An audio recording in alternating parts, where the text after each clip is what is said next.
Alright, so since I have this open and I have some time, I'm going to do a more complicated look at the Super Fighter mechanism. So, yeah, so ignore the blob of hot glue here. I was having so much trouble getting this piece back on, I just used a blob of hot glue instead.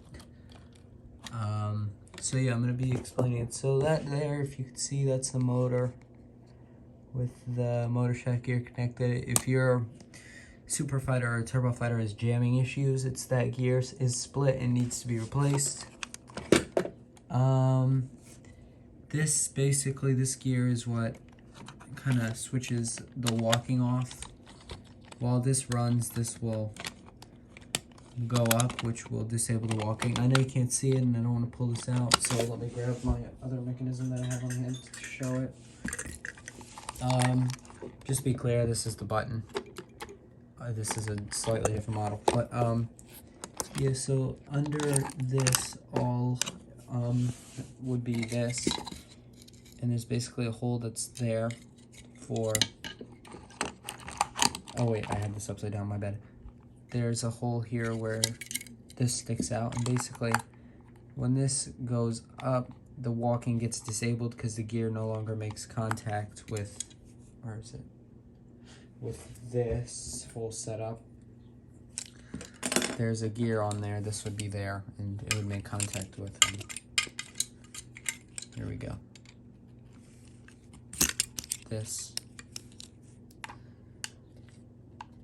Of course this would be in here, but for the sake of explaining, I'm not going to put it in there. Yeah, this would be here, and then that would have contact, so that would start spinning. That, and from that spinning, that would be spun, and then it would link up to the walking, which everyone has seen at this point and can probably understand. So yeah, that's what that does when it goes up. This piece is only on the earlier Happy Kid robots like this. It's used to spin this. Later robots, they just put a light there, and eventually they put two screens instead. Yeah. This is the board for anyone who wants to see a circuit board of one of these. It's pretty small. This is a connector. These wires go to the arm. They go in the arm to connect to the gun for lighting up.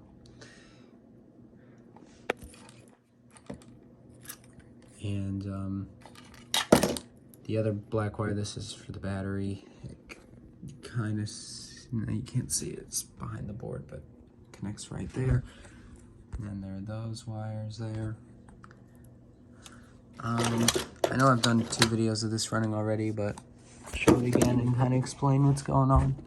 So right now it would be walking. If you've ever wondered, this is how the arms and head move, because the head is mounted on there.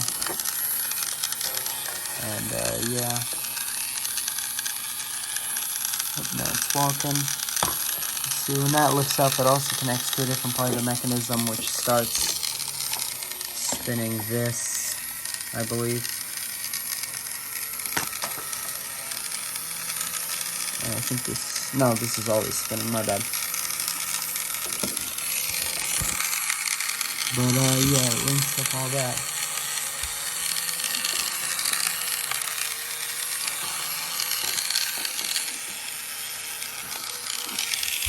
There's also this piece, I don't know if you can see it, hold on. Yeah, you can see the thing with the spring.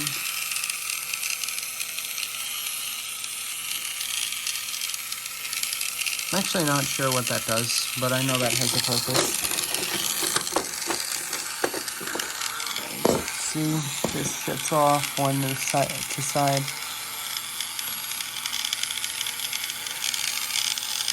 Yeah.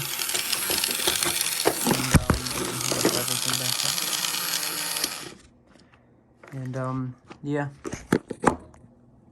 That's really my explanation. This is turned, by the way, by this, which has like a lever type thing on it, moves it around. This connects from there. Yeah, this would connect to this and spin that. this, I believe, links up down with this gear, the lower one there. And these are the relay switches which go through the different audio, but there's no audio playing right now because I only have 2 batteries in here, the first 2, which one is silent.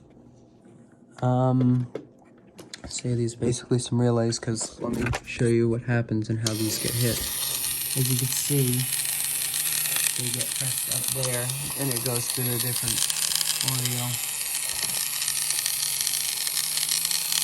Let me show you. It's kind of hard to get the camera to focus.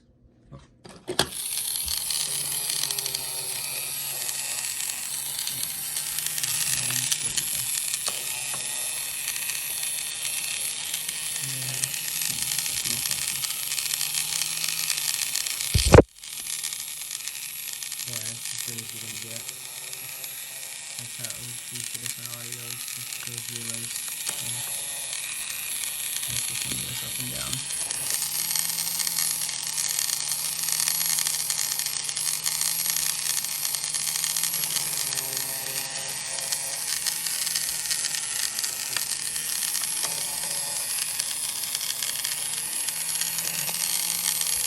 So yeah.